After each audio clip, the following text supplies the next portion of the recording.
This is the Thoughtful Travel Podcast. I'm your host, Amanda Kendall of the notaballerina.com travel blog. Every episode I'll share travel tales from several fellow travel lovers, and together we hope to entertain and inspire you, remind you of some of your own great travel experiences, and encourage you to hit the road again soon.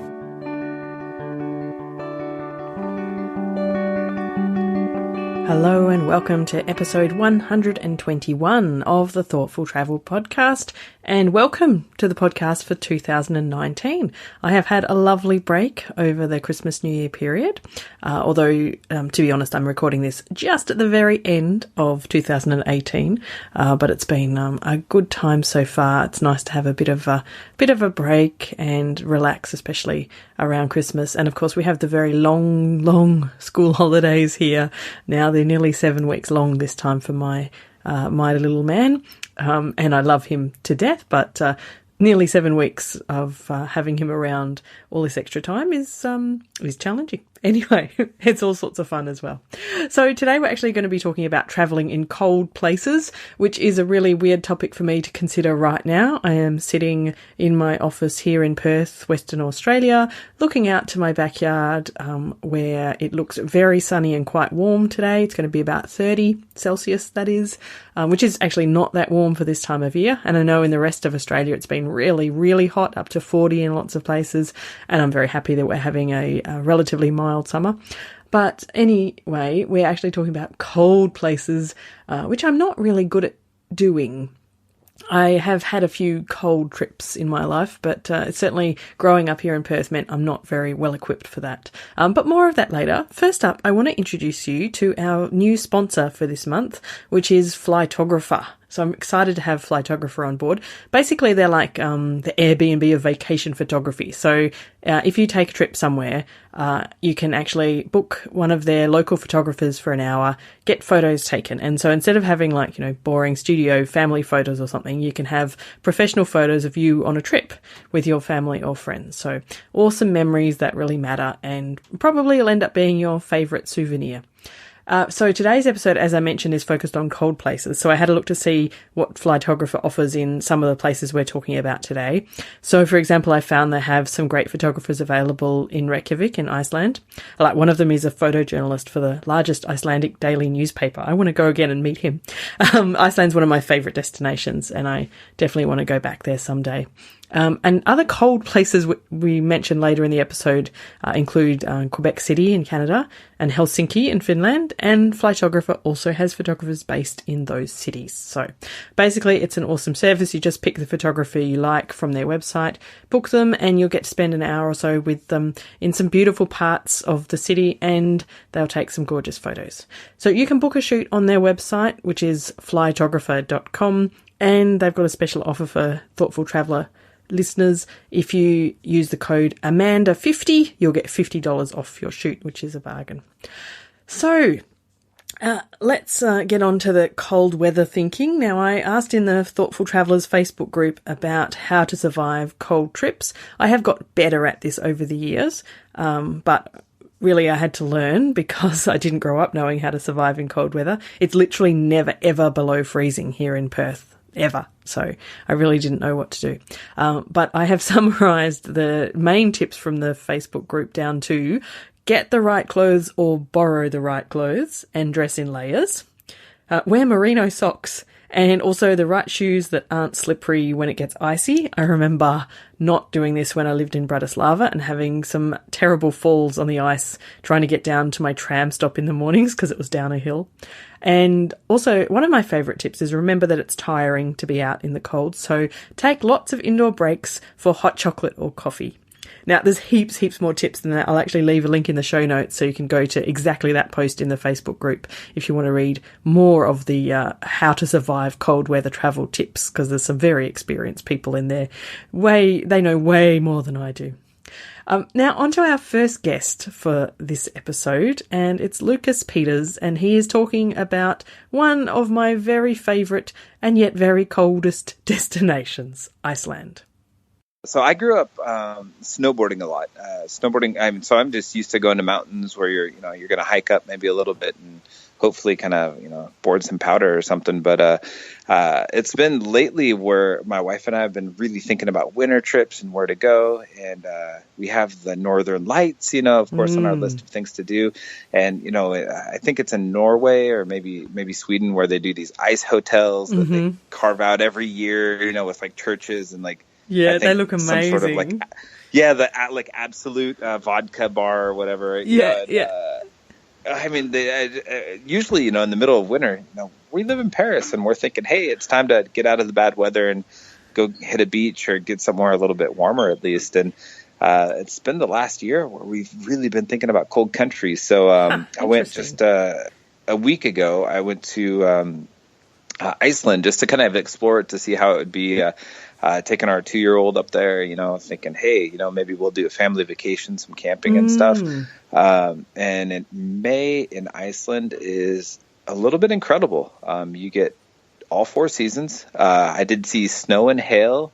Oh, wow. But at the same time, like there was a couple days where I was in jeans and a t-shirt. So it's a big mix. And May is also kind of interesting for Iceland as well because it's one of these places where their big travel times are the winter and the summer. So spring and fall are kind of as quiet as it gets. So when you're out in this wonderful nature, like I was with the guy and we're climbing up on a glacier.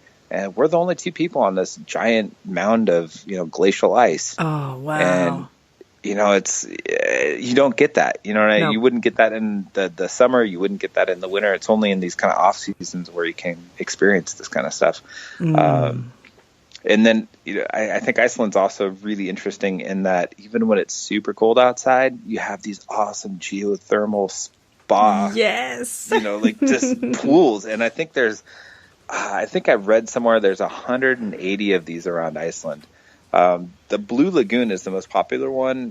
That's the one that's kind of between Reykjavik and the airport. And someone quoted me a figure and said they're expecting about 500,000 people to visit the Blue Lagoon this year. Really? In a year? Whoa. In a year. And most of the other like of these geothermal lagoon spa things, most of them get like 5,000 to 10,000 maybe a year. Yeah, that's crazy. Isn't it?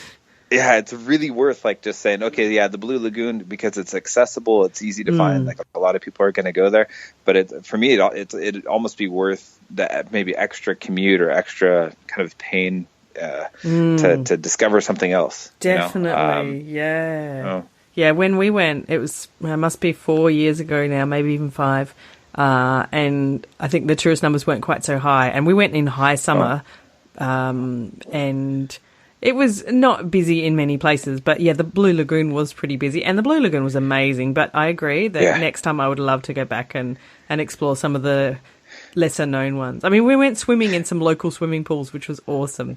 Just because it's still really cold outside, but you're outside in the pool, but the pools are warmed and beautiful, and it's just everyone swims there all the time. It was so cool. But I'd love to see some other pools.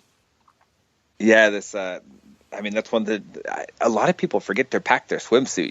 They're thinking it's the middle of winter. I'm not going to go swimming, but yes, you are. I know. Well, I interviewed a half Icelandic, half Australian guy before I went to Iceland. He'd written a couple of books set in Iceland, and I interviewed him before I went. And I said, do you have any tips? And his big tip was, make sure you pack something to swim in because you'll want to swim in Iceland. And I was really surprised, but he was dead right. And I was so glad I followed his advice. Yeah, it's strange. Like there's I think for Iceland my 2 pack. I would add one other packing tip to that, but number 1 would be remember your swimsuit. Number 2, remember your impermeable wear. Your what do we call that? Waterproof. Yes. Especially waterproof pants. Like I was happy I remembered those at the very last minute, and it's just that quick waterproof layer that you're going to put on over your jeans or trousers, whatever you're wearing. Yeah. And that helps so much because even if it's not raining, when you're going out to the waterfalls, there's this heavy mist that kicks up. And it will soak everything. Yes, I experienced that too, even in high summer. It's such a crazy, crazy country, but I loved every minute of it.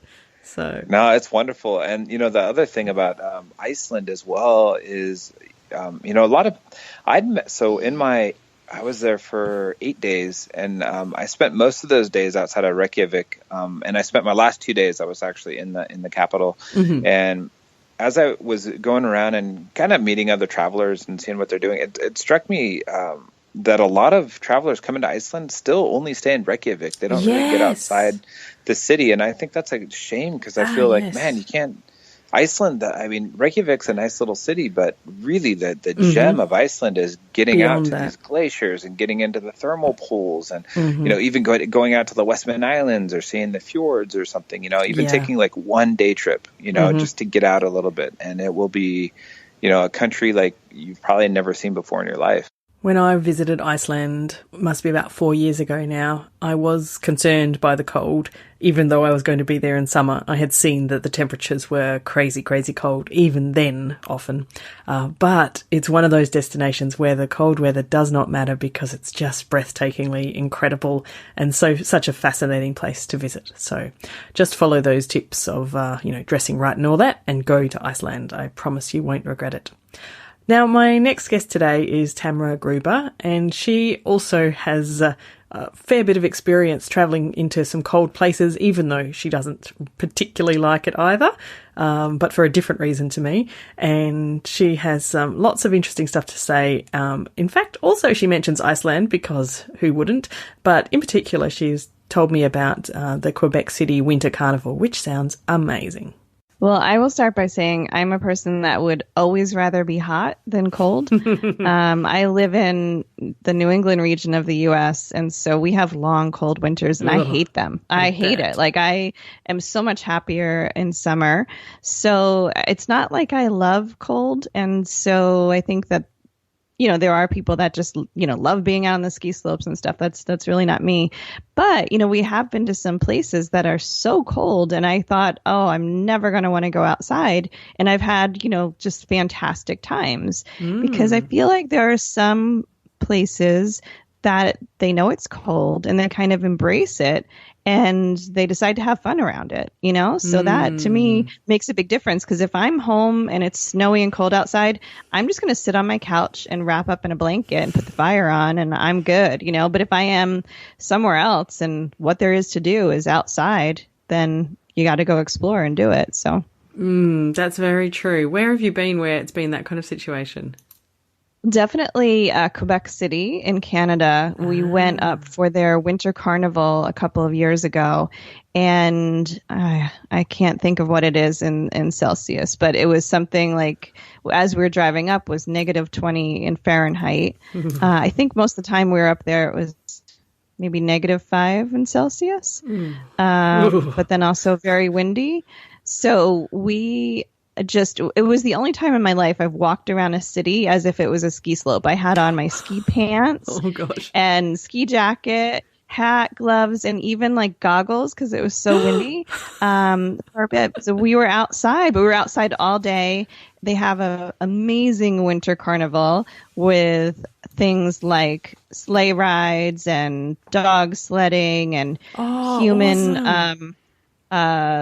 Like these like bumper boats on the ice and like human like foosball kind of things, like just and like tobogganing, ice fishing, just all these crazy things. And they actually even have this one, I don't know what you call it. It was like almost like a dance party where there are certain people that they'll go into this building and do like yoga or like they'll exercise and get really hot. They come out in their bathing suits and they roll around and dance in the snow.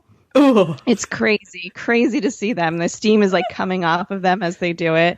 Obviously, there's for the adults a little bit of alcohol involved sometimes for warming up, but it was a blast. Like, it was really fun. And then we went to like the ice hotel and we went snow tubing.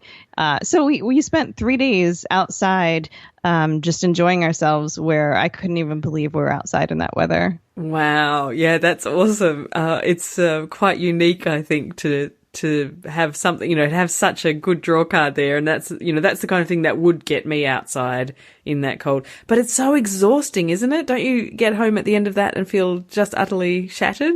Or is it just me? it wasn't as exhausting as maybe like a day of skiing, but it is a hassle when it comes to like all of the things that you need to pack and put on and then take off, you know. I think the other one that we've done that really comes to mind is Iceland. And I've been in the summer and I've also been in the winter. And in the summer, it can be quite pleasant. Like one day we had pushing up our long sleeves. We actually went dog sledding on a glacier and the musher was wearing shorts. You know, so it was probably, again, like in Fahrenheit, like 60. But then in the winter, you know, the day is shorter. The sun isn't rising until 10. It's going down by like 3:30. So you only have a few hours to be outside. But everything about Iceland is being outside, right? Like you don't go there to go to the museums. You go there for the outdoor activities and, you know, seeing the beautiful waterfalls and the amazing landscape. Being in nature. Yeah. Exactly. So you have no choice but to, you know, bundle up and get out there and just do it. Yeah, I've been to Iceland only in the summer, but I would like to return in winter, I think. But I'm always wary of these cold days. I definitely prefer summer. And to me, like to go in winter, the reason is to be able to see the Northern Lights, because that's something that I have not been able to do yet. Same. So we spent 4 nights there and it was cloudy every night. So it didn't come out. And we were actually at a hotel that has its own observatory that has an astronomer come out. And we really thought we were going to see them and it just didn't work out. So, you know, we still had fun, but I would prioritize going in the summer. It was, you just have so much more daylight, you know, to enjoy. Oh, yes, it's awesome. Just being there in the middle of the night and it's still bright light. It was, you know, you can do anything at any time. It was still pretty chilly when we were there, though. I do remember having a few days very, very, very rugged up and thinking, this is their summer? How do these people survive? Right. Yeah, I mean, you definitely still need many days a jacket, a hat, and gloves, you know. So we had many different layers that we used depending on, you know, what the weather was. If it got cloudy and windy, then it's very different than if it's, you know, sunny and calm.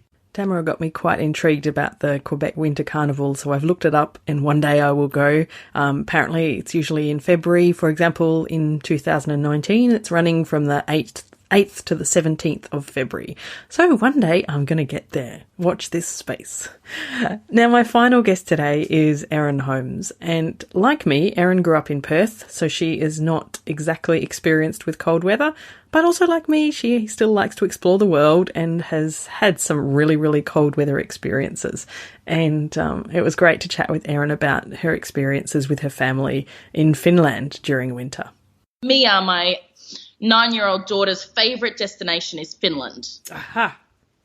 And when we were in Finland, it was December, so it was dark 24 hours a day and minus 38 Celsius. Oh, my goodness. I mean, I've been in Finland in December, but thankfully, obviously missed that one. We got to like minus 20 as the coldest. Minus 38. Yeah, that was one day, thankfully. Most of the days it was the same as you, but still. That's just the same. Minus 38 sounds horrifying. Melbourne. It's getting down to 5, and I'm like, oh my God, it's so cold. I've obviously forgotten. Yes. But it was worth it, you know, because Finland in the winter is amazing, and we happened to go to Rovaniemi, which is way up north, which is why it was so cold. And that is the place where the real Santa lives. Yes, I agree. That's the real Santa. I've had some disputes about this with my Canadian friends who reckon he lives there, but I'm sure that Rovaniemi guy, he's the real one. Yeah, he has a post office there where all the mail from all over the world comes, and we got to do some chasing the Northern Lights on snowmobiles. We went for reindeer rides and husky sledding. It was I honestly do not remember the cold. I remember it a little bit, but the experiences there I will never, ever forget. And my kids were over the moon. Oh, beautiful. Yeah, I've only been there pre-kids, and I would love to take my son up to do that kind of stuff. It's so far out of our realm of like everyday knowledge growing up in Australia.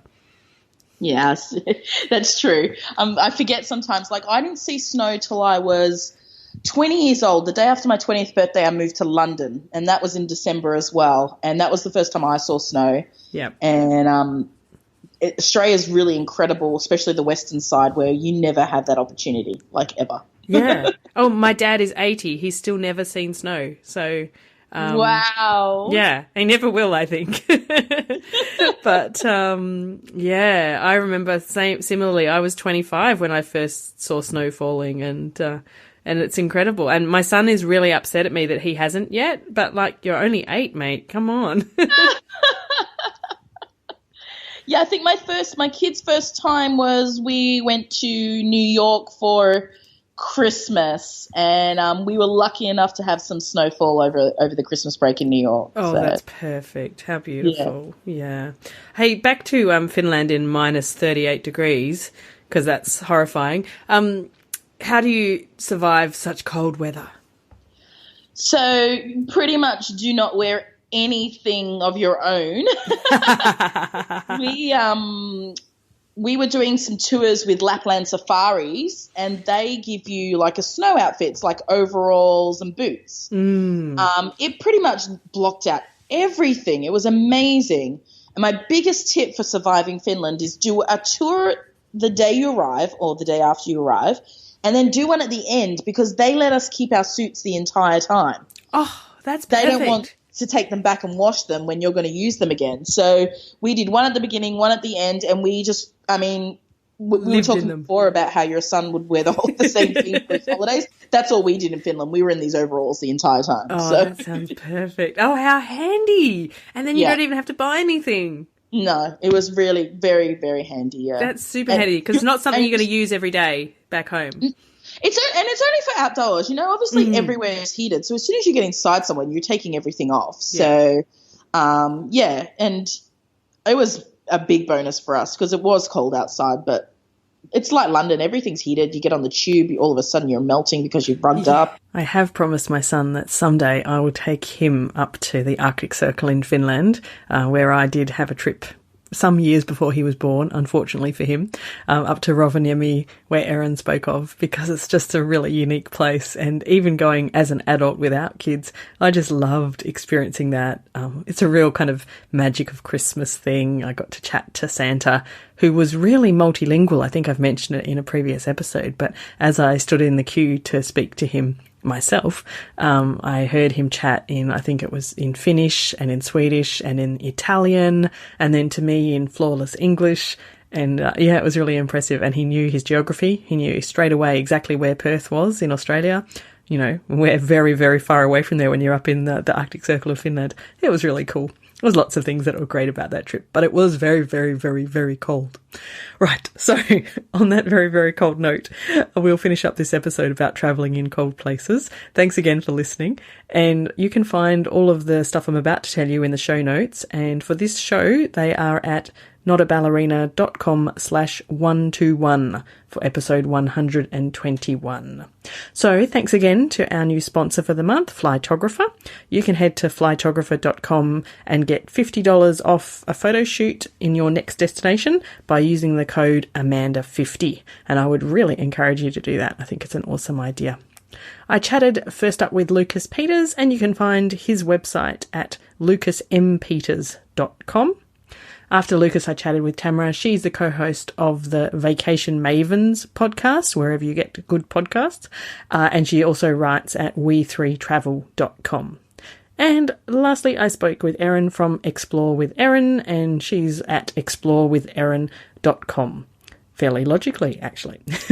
I'm also going to list a few posts in the show notes that you might want to have a look at. First of all, I did mention my Iceland. Before I travelled to Iceland, I interviewed Kari Gislason, who was the one who gave me the tip about making sure I had something to swim in, because swimming in Iceland was such a thing. And so I'm going to include a link to my interview with him. And also a couple of people from the Thoughtful Travellers Facebook group have some very useful posts about travelling in winter. So there'll be one from Mary and one from Kristen, and I will link to those in the show notes. And if you are not a member of our awesome Facebook group, do hit the link in the show notes, or just go to Facebook and type in Thoughtful Travellers. We have just ticked over to more than 400 members, And it's such a fun place to have lots of really interesting and thoughtful discussions and also a lot of fun. So thank you very, very much for listening, and I look forward to bringing you lots of new topics and more fun in the Thoughtful Travel podcast for 2019. Thank you. This has been another episode of the Thoughtful Travel podcast. Show notes and other information are at notaballerina.com/podcast. Join me again soon for another chat about why we travel. Bye for now.